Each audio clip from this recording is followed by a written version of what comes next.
Alright, well, this is a very popular subreddit on this channel, so we're going to be looking through r/unpopular opinions. It's a subreddit where people share their burning hot takes and unpopular opinions. First-person video games are less immersive than third-person. Although perhaps counterintuitive, you'd think first-person games would be more immersive, as you're seeing what the character sees. But it's actually less so. You can't tell if you're standing or crouching, or if you're exposed or hidden, and movement is too smooth. So much that it feels unnatural. It just creates a total detachment from your character's body and movements and position in space. I feel more like I'm playing as a camera angle rather than a character/player, whereas third person, you can see/tell what your character is doing, and thus imagine and relate to the movements and position in space better, so it's actually more immersive. I'm not sure I really thought about this, but I do kind of agree, at least in the facts of you can't see exactly what you're doing. I agree with them. I think maybe if you were doing VR in first person, it might be more immersive rather than VR in third person. But I think for playing a video game with a PS5 or a PC, I think it's definitely more immersive to be third person. Yeah, strange. An oversaturation of three-point shooting is not why the NBA is losing viewership. I'm tired of people trying to say it's the one single reason why the NBA has lost viewership. If people hate an oversaturation of threes, then how come Steph Curry is universally loved by majority of NBA fans? I feel like it comes down to a few of these reasons. Way too long of a season.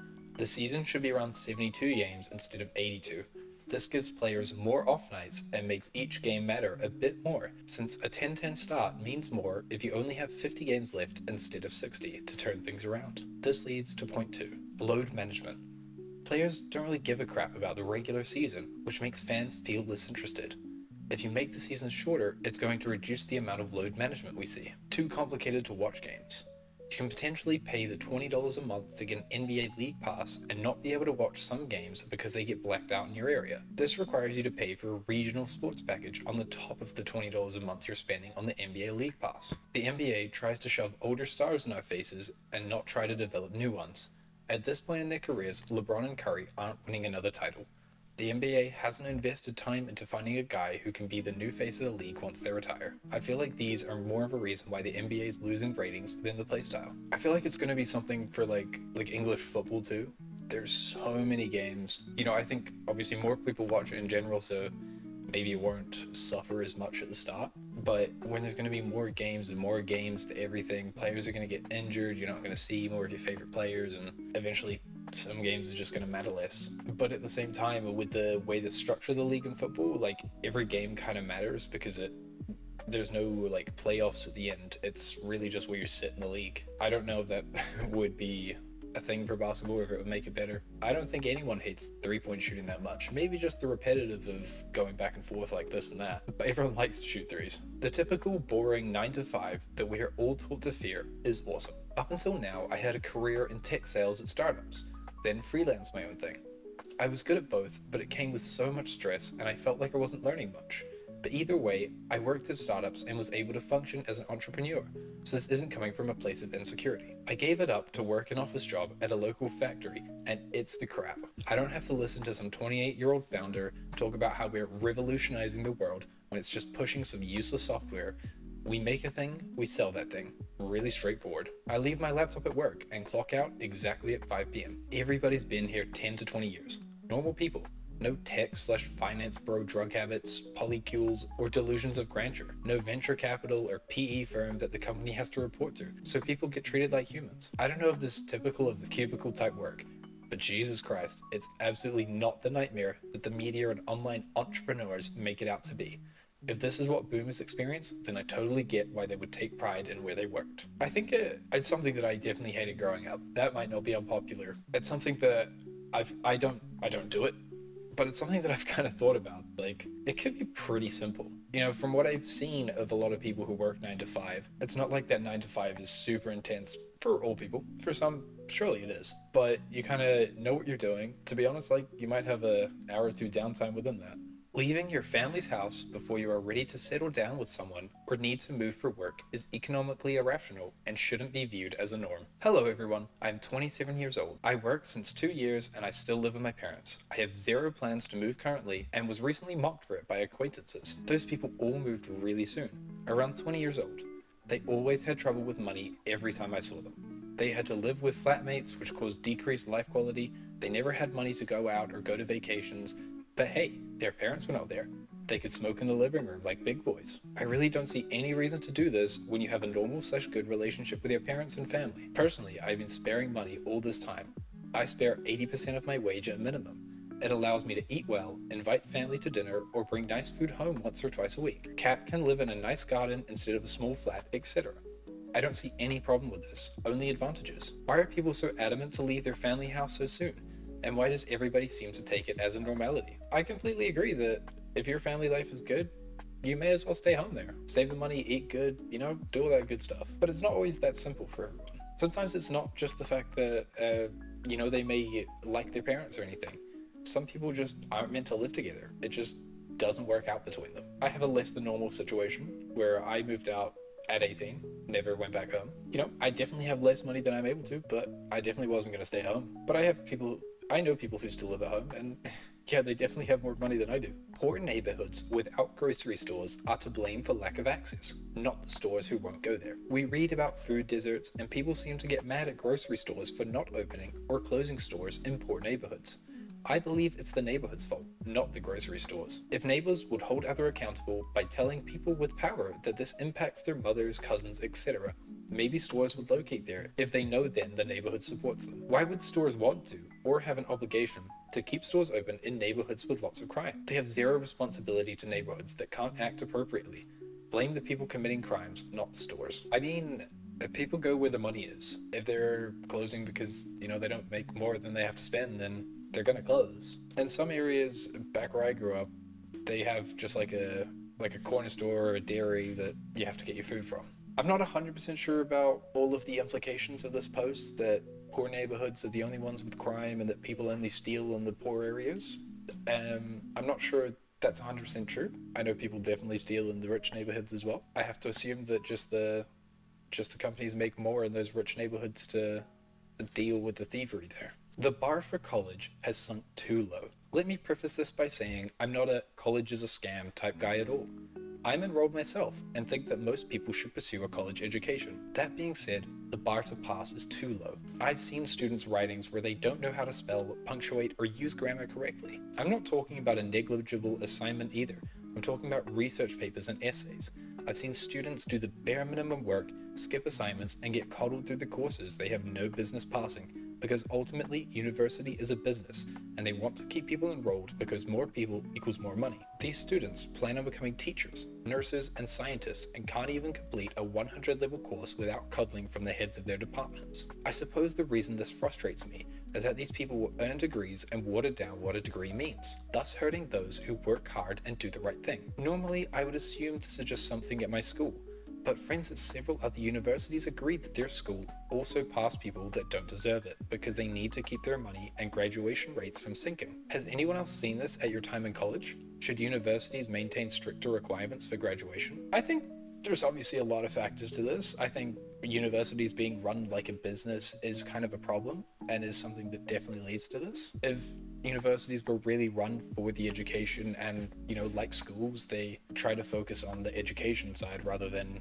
just having the people, things would get better. I think also some of these degrees, while technically are required to get the jobs don't really need them. Obviously a doctor, they need to get it, but I feel like there are a few definitely like regular business jobs. Honestly, you really don't need a whole university 3-4 year degree for it. You could probably do like a weekend or a couple weeks seminar or something and you'd learn all you need to know.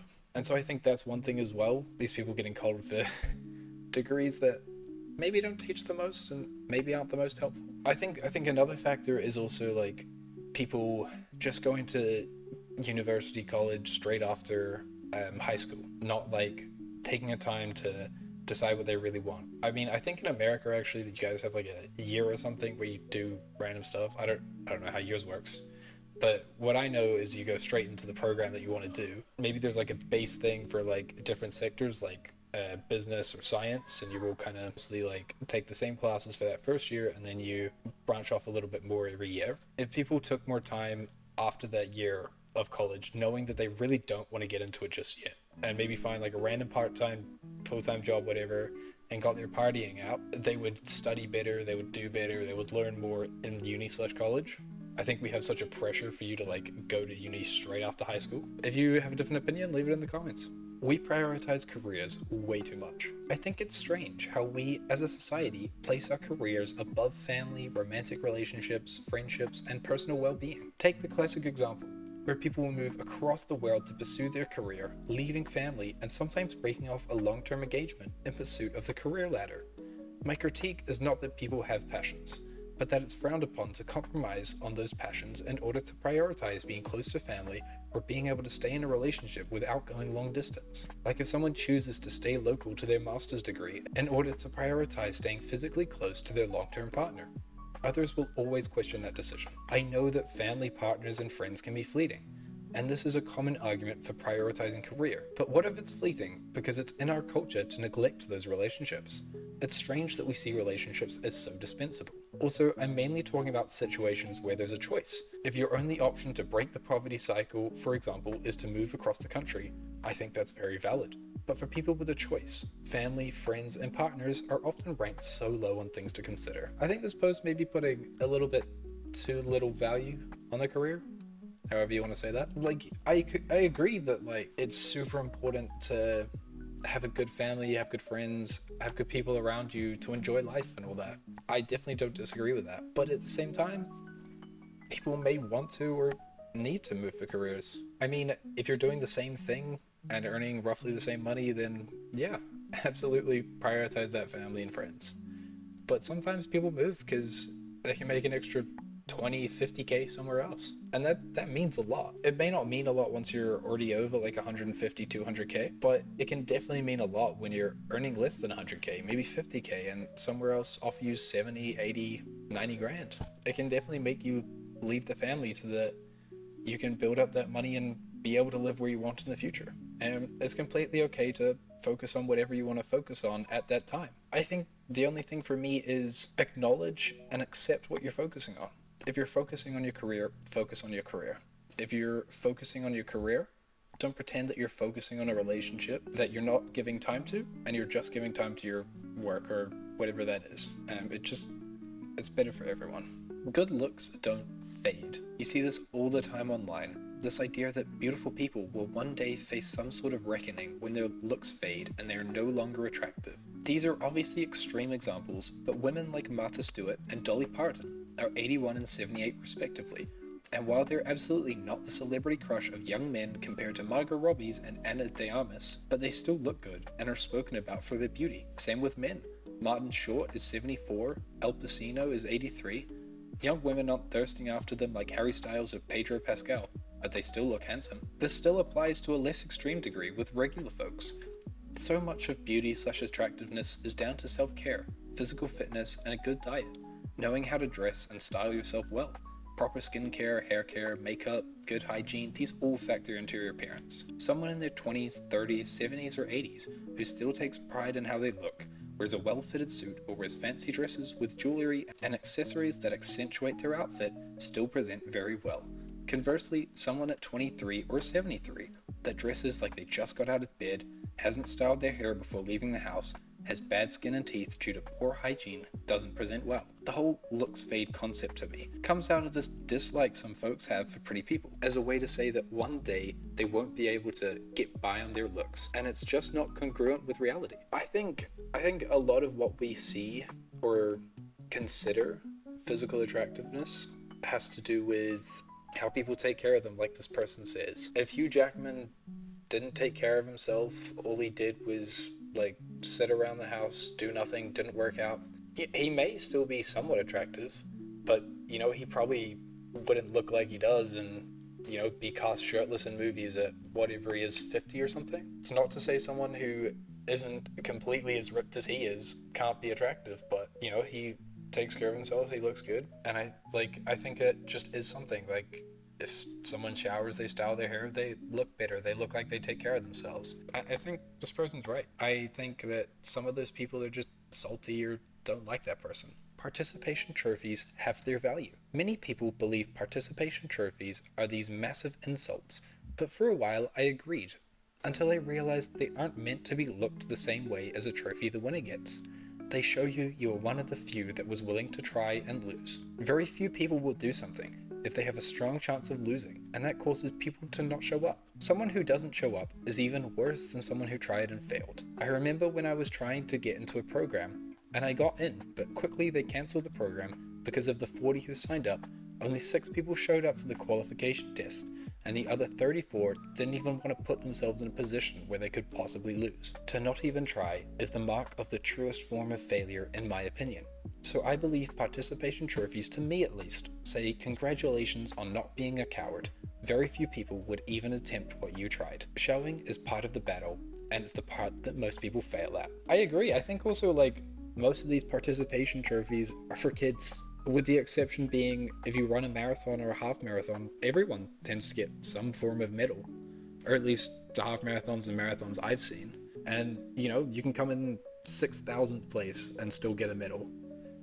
You achieved something amazing, even if you didn't win. For these kids, it's showing them that, like, yeah, maybe the winner got this huge, massive trophy, but they still got a little something, and they should be proud, and I think it would encourage them to do more stuff. Not saying that people can't, take the loss and want to, like, get in that grind set and play again, but for a kid who's maybe not that interested to go home with a little trophy, he might be interested now. He might have a better time next time. He might try harder, and one day, he might really love that thing. I'm saying he because I'm a dude and I'm thinking of myself as a kid, but, I saw this one and I felt I had to include it because this is definitely unpopular. The Karen speak to the manager haircut is hot, and I wish more women wore it. I like the way this hairstyle looks. This woman will be confident and direct. This cut is sassy, emphasizes the cheekbones, and is a good alternative to more traditional hairstyles. I don't know if this is written by someone who has the Karen haircut, someone who is an actual Karen, or someone who just really loves those Karens, but it's 100% unpopular. I don't personally agree, but this deserves its spot. It's completely unpopular. Alright, I think that's enough unpopular opinions for today. Like, subscribe, watch another video, do all that cool stuff. We'll see you in another one.